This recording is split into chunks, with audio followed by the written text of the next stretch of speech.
제가 못할 말 했습니까?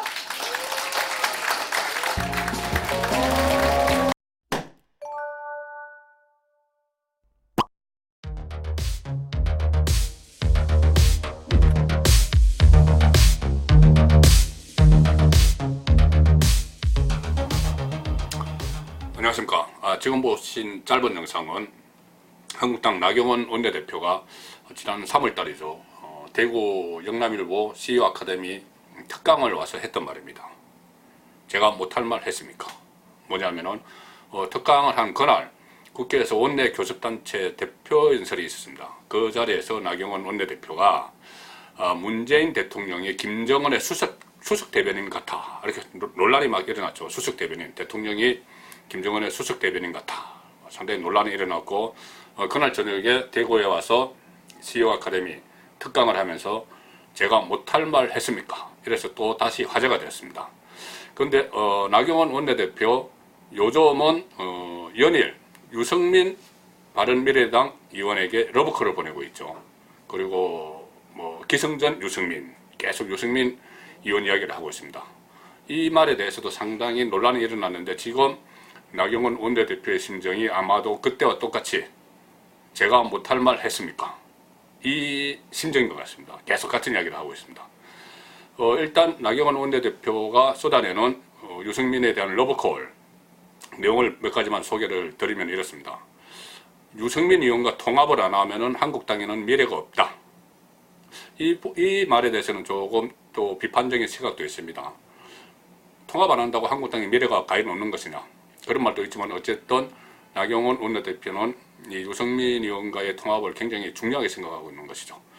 그리고 또 좀 더 구체적으로 나가서 유승민이 서울에서 한국당 후보로 출마하면 얼마나 좋겠는가, 이런 이야기 했고요.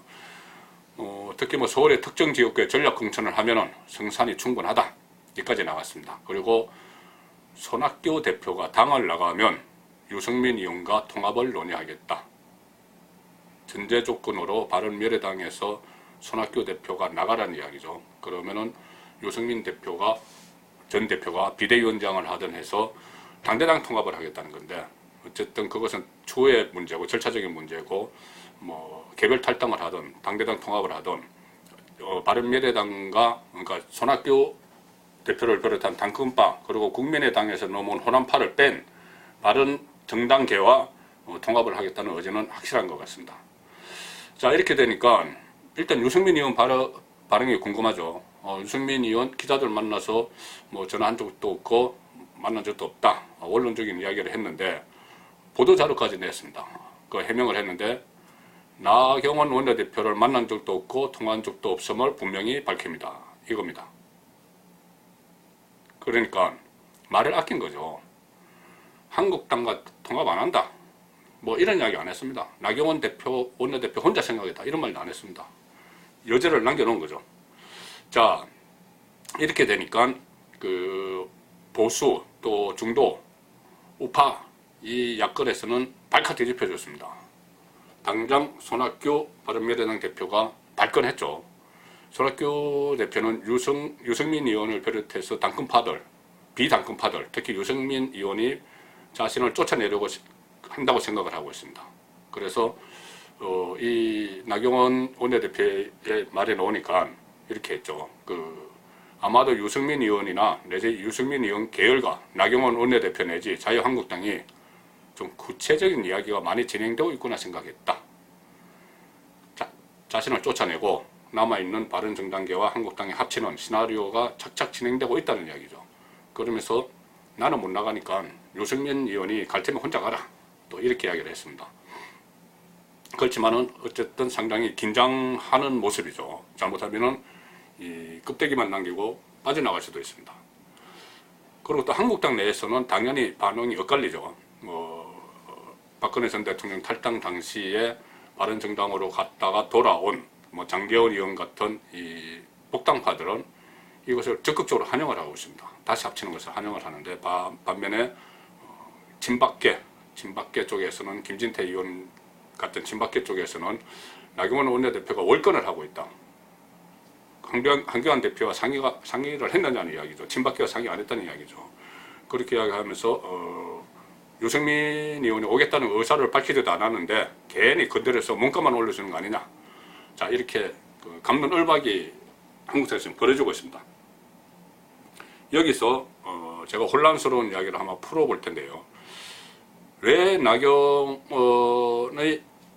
원내대표가 지금 이 시점에 유승민에 대한 러브콜을 왜 보냈는지, 또 이 러브콜이 실제 통합으로 이루어질 수 있을지 그것을 한번 술술 풀어보겠습니다. 일단 나경원 원내대표와 유승민 의원은 악연이 있습니다. 2016년 말이죠. 박근혜 전 대통령 탄핵 과정에서 이 탄핵 찬성파, 그러니까 유승민, 김무성, 이 탄핵 찬성파들이 탈당을 해서 개혁보수 신당을 만든다고 했을 때, 그때 나경원 의원도 탈당 대열에 합류를 했었습니다. 그러다가 막판에 돌았었죠. 막판에 잔류를 하면서 유승민 의원을 비판을 했습니다. 이 신당이라는 것이 개혁신당을 만든다고 하더니 유승민의 사당을 만들려고 하는 거 아니냐. 그렇다면 나는 동참하지 못한다. 이러면서 잔류를 해버렸습니다. 그런 악연이 있는데, 지금은 바른미래당의 바른정당계를 대표하는 리더가 유승민 의원이니까 지금 유승민 의원을 이야기하는 겁니다. 유승민과 합쳐야 된다. 이것은 유승민 의원의 상징적이라서 유승민 하는 것이지, 실제로는 바른정당계 한국당에 있다가 떠났던 사람들이 다시 돌아와서 보수 대통합에 물꼬를 타야 된다는 이야기입니다. 그리고 지금 다시 하나 저희들이 풀어볼 것은 왜 지금 시점이냐, 이 문제입니다. 왜 지금 시점에 나경원 원내대표가 유승민 의원에게 러브콜을 보냈을까? 자, 정치는 타이밍입니다. 절묘한 타이밍을 맞춰서 어떤 하드를 툭 던지면은 그것이 이외로 파장이 확산이 되고 정부 상황을 반전을 시킬 수 있는 그런 경우가 여러 번 있었죠. 지금 나경원 원내대표가 유승민 의원에게 러브콜을 던진 것은 일단 주변 환경이 조성이 됐기 때문이다. 지금 총선이 8개월 앞두고 있죠. 그런데 오늘 8월 8일 민주평화당 의원 10명이 정동영 대표 체제의 반기를 들어서 탈당을 선언했습니다. 민주평화당의 움직임이 한국당에 별 영향이 없을 것이라고 생각할 수도 있지만 그렇지는 않습니다. 이거 전체적인 정계 개편이 시작이 되면 다 영향권에 들게 되고, 특히 지금 바른미래당에서도 분당 일보 직전이죠. 손학규 대표 퇴진론을 주장을 하면서 비당권파들이 계속 대치를 하고 있기 때문에 바른미래당도 분당 일보 직전입니다. 이 상황에서 한국당이 먼저 선제적으로 바른미래당 안에 바른정당계를 우리가 끌어안겠다 하고 치고 나간 것이죠. 자, 그런 타이밍이 하나 있고, 또 하나 타이밍은 이겁니다. 지금 한일 무역 전쟁이 벌어지고 있는데 지금 현재 상황에서는 집권층의 목소리뿐이 없습니다. 청와대도 그렇고 정부도 그렇고 민주당 목소리만 계속 나오고 있죠. 한국당은 아무리 이야기를 해도 정책적 수단이 없기 때문에 묻히고 있습니다. 그러니까는 이슈를 달리해야죠. 이 이슈는 민주당에서 가져가 버렸기 때문에 다른 이슈를 만드는 이슈 파이팅을 하는 차원에서 이 보수 대통합, 어차피 언젠가는 불거질, 총선 앞두고 불거질 보수 대통합, 여기에 불을 지른 겁니다. 자, 이런 두 가지 타이밍을 감안을 해서 러브콜을 보냈는데, 중요한 건 나경원의 유승민에 대한 러브콜이냐 아니면은 한국당 전체의 기르냐. 그러니까 전체는 될 수가 없습니다. 당권파, 그러니까 잔류파, 복당파가 있기 때문에 한교안 대표도 과연 나경원 원내대표와 뜻을 같이 하느냐. 최근에 두 사람의 불화설도 있는데, 이 보수 대통합에 지금 불길을 던지는 것이 지금 시점에 맞느냐, 과연 두 사람이 공감을 했느냐 이야기죠. 자, 일단은 이렇습니다. 그러니까 이게 당 차원이 되느냐, 나경원 개인 차원이 되느냐 문제인데, 저는 당 차원이라고 봅니다. 한교안 대표 최근의 발언들을 보면은 이렇습니다. 지난 그러니까 세 번의 선거에서 진 건 자유우파의 분열 때문이다, 이렇게 이야기했습니다.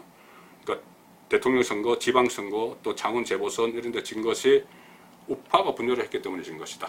그래서 그 이야기는 곧 우파가 결집을 해야 된다는 이야기죠. 그래서 또 모든 우파 세력들이 함께 문재인 정권의 폭정에 맞서는데 힘을 합해야 된다. 그러니까 반문재인 연대를 만드는데 우파가 한 울타리에 모여야 된다는 얘기입니다. 이것은 나경원 원내대표의 최근 말과도 일맥상통한 것이죠. 그렇기 때문에 아마 제 판단에서는 이것은 나경원 원내대표 개인 생각이 아니고 한교안 대표와도 충분히 교감을 한 끝에 나온 당 차원의 보수대 통합 작전이다. 이렇게 보는 것이죠. 지금 만약에 유승민 그 의원이 지금 로보콜에 대해서 뭐 만난 적도 없고 하지만은 뭐 응할 수도 있습니다. 예를 들어서 제가 앞편에서 말씀드린 것처럼 서울의 어느 흠지 불리한 지역에 출마를 하는 이런 조건으로 한국당과 합할 수도 있는데, 그렇다면은 그렇게 로보콜에 응하더라도 범보수 입장에서는 넘어야 할 산이 상당히 많습니다. 가장 중요한 것은 지금 바른미래당과 대척점에 있는 우리공화당, 조은진 대표가 이끄는 우리공화당과 어떻게 할 것이냐.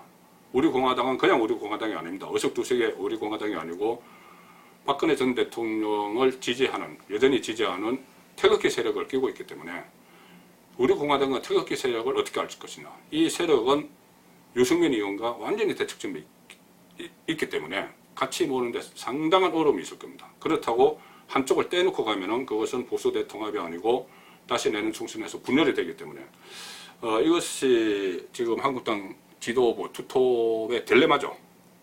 그렇지만 어쨌든 보수 대통합은 반드시 총선 전에 거쳐야 될 사안이고, 그것이 지금 타이밍에 맞으니까 일단 하도를 던져줬습니다.